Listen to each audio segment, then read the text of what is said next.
Party people in the place to be. What's up? So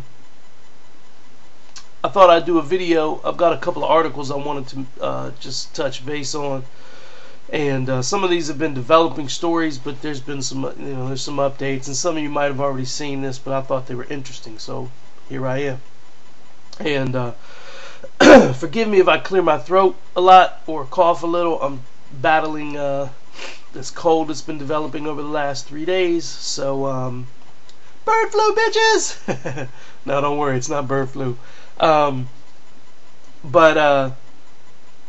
and I got my Bluetooth in my ear, not because I think it looks cool, but because I'm working, so don't tell nobody at my work.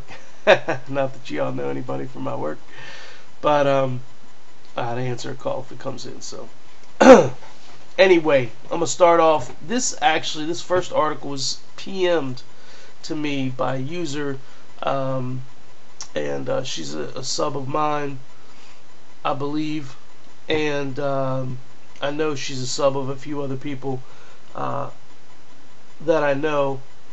Her username is Licorice Rain. So I'm gonna put a link so you can check her out, and I wouldn't mind seeing her vlog because I think she's very interested in a lot of the things that we talk about. So anyway, a lot of this is from the BBC, because the first one was from the BBC, and I just started going from there. U.S. soldier jailed for Iraq deaths.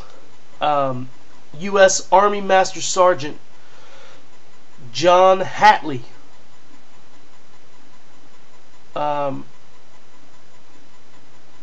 during a court-martial at a U.S. base in southern Germany was convicted of murder and handed a life sentence in jail.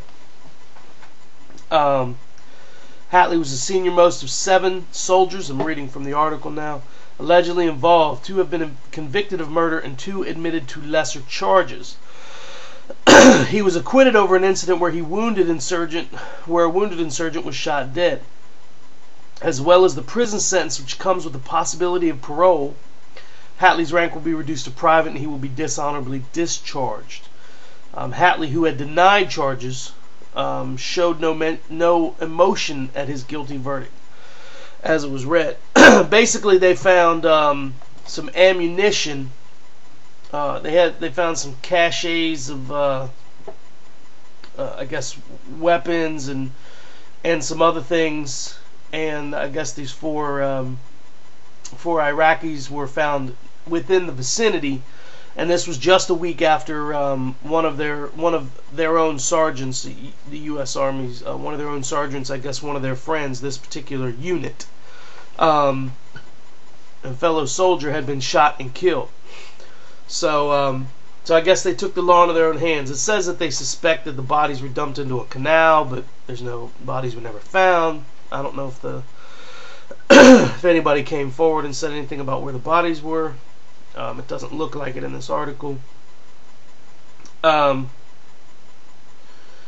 So that's pretty rough. And then I'm going to leave a link to Washington Post. I think it's Washington Post article. That says, let me double check here. Yeah, Washington Post. Joseph Leahy, 28, was sentenced to life in prison for his role in the case. And last month, Sergeant Joseph Mayo, 27, was sentenced to 35 years in prison. So this talks a little bit more about this Army medic Leahy, the Washington Post article. So you can read both of those. Pretty crazy, man. Pretty crazy. I didn't do a lot of research into the background of it, so I don't know how it was first uncovered. And I mean, obviously I think the witnesses that convicted, most of the testimony is from the other soldiers convicting this Master Sergeant Hatley. So I don't know if there are any outside witnesses or any other evidence per se. I think there was a lack of physical evidence, maybe other than shell casings and things like that. So Pretty crazy, man. You know, this is not something that you normally see. And I don't want to disrespect any other individuals that are in the military. I think some of those individuals hold a very high code of conduct. Some of them do. But I think some of those things can get out of hand. And to this Washington Post article, it said, I found this a little bit, you know, this is, I can understand this. It says, in closing arguments, Leahy's civilian attorney argued that Leahy went along with the killings because he was dazed from a lack of sleep and numb from being in a war zone for months. Now, that may be the case, that he was numb and in a war zone and his mindset was in a very killing kind of place, an aggressive place. But I also believe that it has more to do with the fact that the fear of disobeying a direct order. You know, could he have been in fear for his own life from his own troops? It's possible. It's happened before. So I think there's a lot of factors that were involved in this. So you know, it doesn't excuse him putting a bullet point blank range with a 9mm pistol in somebody's head because they found them near some weapons and some ammunition, that they may be the ones who killed them. You know, eye for an eye, tooth for a tooth kind of thing. So anyway, I thought that was interesting. Another article here, it says G20 death was not heart attack.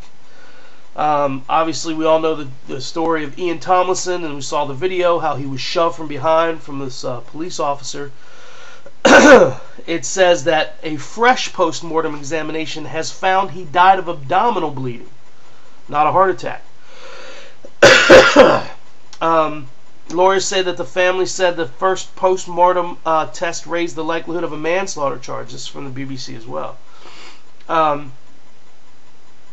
The examination carried out by Dr. Freddie Patel concluded Mr. Tomlinson had diseased heart and liver and a substantial amount of blood in the abdominal cavity. Now, it continues to go on and say that a second examination by a Dr. Carey accepts that there was evidence of coronary atherosclerosis, but states that in his opinion its nature and extent is unlikely to have contributed to his cause of death. If you open many of us up,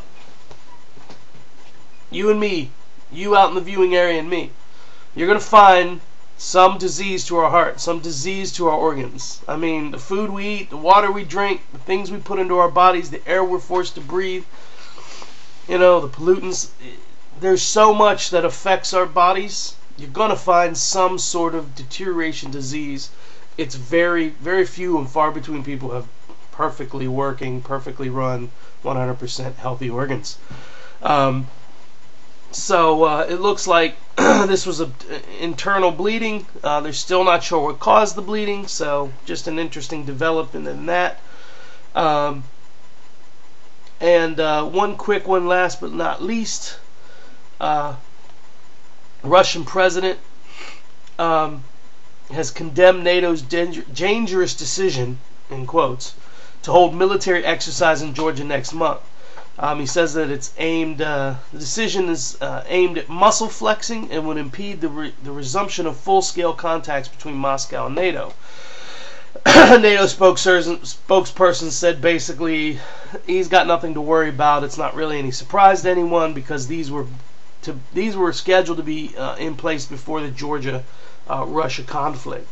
Of course, you know, it says it's going to be 1,300 troops from 19 countries. But you know how these things can be, these war games, these exercises. They could be just exercises, but you know, the best way to figure out, you know, the best approach into someone's country or an invasion for the future, or a little, you know, any kind of future mission, the best way is to get in there, you know, go in the country next to it and see what your entry points are. I mean, that's not uncommon, so should be interesting. Anyway, that's what all I had to say. I just want to report that stuff. You guys give me your feedback and let me know. All right, peace.